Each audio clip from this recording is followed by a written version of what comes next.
प्रत्येकाला आपलं मत भूमिका मांडण्याचा अधिकार. भुजबळांनी स्वतःच सांगितलं की ते नाराज नाहीत. भुजबळांच्या नाराजीच्या प्रश्नावर अजित पवारांचं उत्तर. छगन भुजबळांनी लोकसभेतील बदला येणाऱ्या विधानसभेमध्ये घ्यावा. लोकसभेला मला अपमानित केलं या भुजबळांच्या वक्तव्यावर विजय वडेट्टीवारांची प्रतिक्रिया. भुजबळ कोणत्या गोष्टींवर खुश होतात याचं संशोधन केलं पाहिजे. भुजबळांना काय हवं ते एकदाच देऊन टाका. सततच्या नाराजी नाट्यांमुळे महायुतीची प्रतिमा खराब. संजय शिरसाटांचा भुजबळांसह अजित पवार गटावर निशाणा. छगन भुजबळ नाराज नाहीत. पक्षाला त्यांची गरज. छगन भुजबळांच्या नाराजीवर हसन मुश्रीफांची प्रतिक्रिया. विधानसभेसाठी 80 जागांवर भुजबळांचा दावा कायम. 15 ते 20 जागा तरी जास्त मिळणार की नाही भुजबळांचा सवाल. आगामी विधानसभा निवडणुकीमध्ये राष्ट्रवादी सर्वाधिक जागा लढवेल. जयंत पाटलांकडून विश्वास व्यक्त. तर तुतारी वाजवणं फार अवघड काम आहे.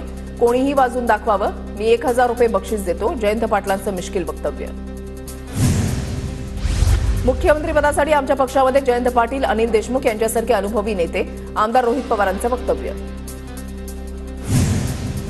भाजप नागनाथ तर काँग्रेस सापनाथ. वंचित भाजपची बी टीम नाही ही उत्तरं देऊ थकलो. आम्ही भाजपची बी टीम तर पैसे कुठे आहेत. प्रकाश आंबेडकरांनी ट्विट करत विचारला सवाल. जे अहंकारी होते त्यांना प्रभू रामानं 240 वर अडवलं आणि ज्यांनी रामावर श्रद्धा ठेवली नाही त्यांना 234 वर रोखलं. संघाचे सदस्य इंद्रेश कुमार यांची भाजपसह इंडिया आघाडीवर टीका. देशामध्ये 10 वर्ष फक्त अहंकार, सत्तेचा गैरवापर. आरएसएसनं ठरवलं तर मोदींचं सरकार 15 मिनिटंही सत्तेमध्ये राहणार नाही. संजय राऊतांचा जोरदार निशाणा. शिखर बँक घोटाळ्याप्रकरणी अजित पवारांच्या अडचणी वाढण्याची शक्यता. अतिरिक्त क्लोजर रिपोर्टला अण्णा हजारे आव्हान देणार. अण्णा हजारे निषेध याचिका दाखल करणार. 29 जूनला कोर्टामध्ये पुढची सुनावणी होणार.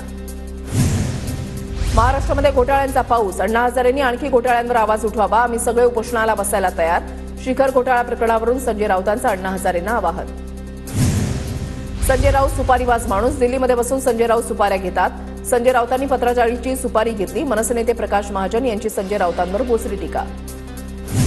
राज्यातील 2 मोठ्या नेत्यांची भेट झाल्याची सूत्रांची माहिती. मुंबईतल्या एका हॉटेलमध्ये 2 मोठ्या नेत्यांची भेट. राजकीय भेटीचे येत्या काळामध्ये राज्याच्या राजकारणामध्ये पडसाद दिसणार का? चर्चा सुरू. 15 दिवसानंतर माहिती राहणार नाही. अधिवेशनामध्ये नीती वाटप झाल्यानंतर तिन्ही पक्ष वेगळे होतील. रोहित पवारांचा दावा. तर भाजप 200 जागा लढणार. रोहित पवारांचं वक्तव्य. महाराष्ट्रामध्ये we are down but we are not out. राज्यामध्ये जिंकल्याशिवाय हार घालणार नाही. उपमुख्यमंत्री देवेंद्र फडणवीसांचा निर्धार. काही जण जिंकल्याच्या आविर्भावामध्ये छाती बडवत आहेत. फेक नेरेटिव्ह वारंवार चालत नाही. फडणवीसांचं वक्तव्य. ठाकरे गटाला मुंबईमध्ये लाखो मतं मिळाली. मतदान करणारे आफ्रिका, श्रीलंकेवरून आले होते का? आम्हाला सर्व जाती धर्माच्या लोकांनी मतदान केलं. संजय राऊतांचा फडणवीसांवर पलटवार. सूर्या पाणीपुरवठा प्रकल्पाच्या बोगद्यातील दुर्घटनेची मुख्यमंत्री शिंदेंकडून पाहणी. 29 मे रोजी खोदकाम सुरू असताना बोगद्यामध्ये दुर्घटना.